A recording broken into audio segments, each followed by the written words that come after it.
इस वचन में लिखा है, क्योंकि धार्मिकता के लिए मन से विश्वास किया जाता है और उद्धार के लिए मुंह से अंगीकार किया जाता है। क्योंकि पवित्र शास्त्र यह कहता है, जो कोई यदि उस पर विश्वास करेगा वह लज्जित ना होगा। हालेलुया। क्योंकि भजन संहिता 55 अध्याय के 22 में परमेश्वर का कलाम कहता है, अपना बोझ यहोवा पर डाल दे तो वह तुझे संभालेगा, वह धर्मी को कभी टलने ना देगा। हालेलुया।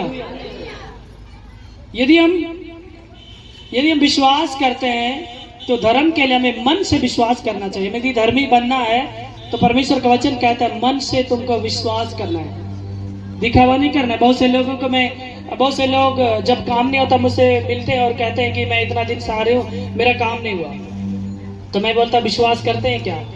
तो लोग विश्वास करने से तब अच्छी की ऐसे डांट के बोलते हैं, वो विश्वास नहीं है। मुंह से बोलना विश्वास नहीं है, समझ रहे हैं? खुदा का कलाम कह रहे हैं वो विश्वास मन से होना चाहिए। कम से कम प्रभु कह रहा है राई के दाने के बराबर भी छोटा सा विश्वास है तो तुम धर्मी हो। और उद्धार के लिए, बीमारी से छुटकारा के लिए, पाप गुनाहों से छुटकारा के लिए प्रभु कहते हैं मुंह से अंगीकार किया जाता है कि प्रभु हमारे लिए मारे गए, गाड़े गए, तीसरे दिन जी उठे। हम मुंह से अंगीकार करेंगे, मन में नहीं। मुंह से बोलना है, दिल से करना है, मन में विश्वास करना है,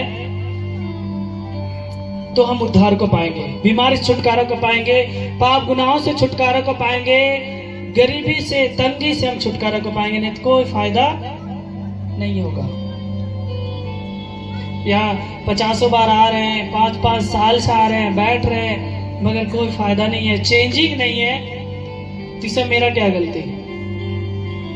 क्योंकि आप कोई बाबाओं के डेरे में नहीं आ रहे, आप कोई कहीं नाच तमाशा देखने नहीं आ रहे कि मनोरंजन भर रात हो रहा है, सुबह में आऊंग रहे, सो रहे, उधर से पतियां आ जाती है एक लाठी, मैं अभी तक खाना नहीं बन रहे की करे रहे मौकी, ऐसे बोलते हैं। मगर परमेश्वर का आराधना जो है ऐसा नहीं है, उनमें से हम नहीं जोड़ सकते।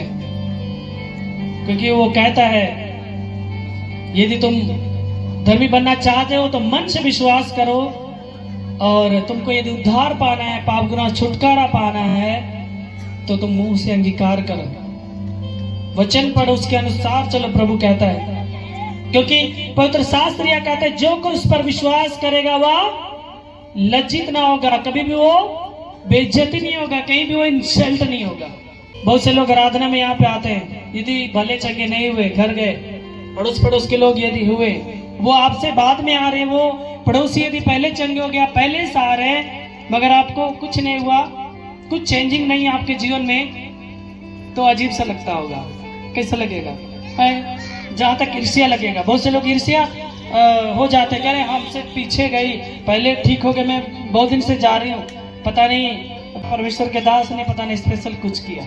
ऐसा कुछ नहीं होता है। अगली बार मैं किसी के घर गया था प्रार्थना के लिए, लोग बुलाए थे, तो एक आंटी कही मैं पहले से आती, मगर मुझसे बाद में मेरी पड़ोसी जब गई तो आपने प्रार्थना के पानी को जब छीटा तो एक बूंद उसके शरीर में पड़ा, उसके शरीर में जो पूरा बॉडी में दर्द था बिल्कुल वो ठीक हो गई। मैं पहले से जा रही हूँ, मेरे ऊपर एक पॉइंट भी छीटा नहीं पड़ा। देखिए कैसे विश्वास है।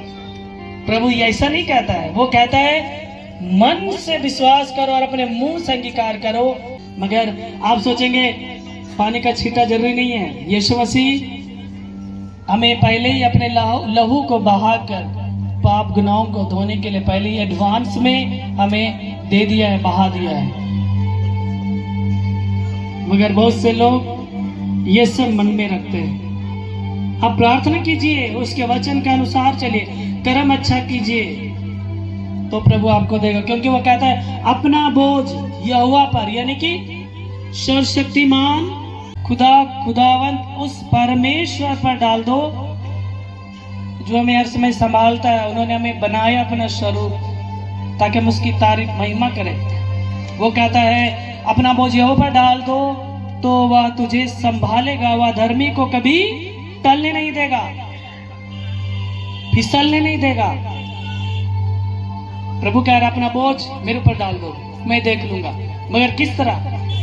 ऊपर मन से हमें विश्वास करे छे कि ऊंचा आवाज में टैट बोली में, वो नहीं होता है। आप परमेश्वर की आराधना में हर समय प्रेम सीखते, मिठास बोली को सीखते हैं, अच्छा सीखते हैं। ऐसा नहीं होना चाहिए। कभी कभी मैं डांटता हूँ इस कलीसिया में बहुत से लोगों को, क्यों?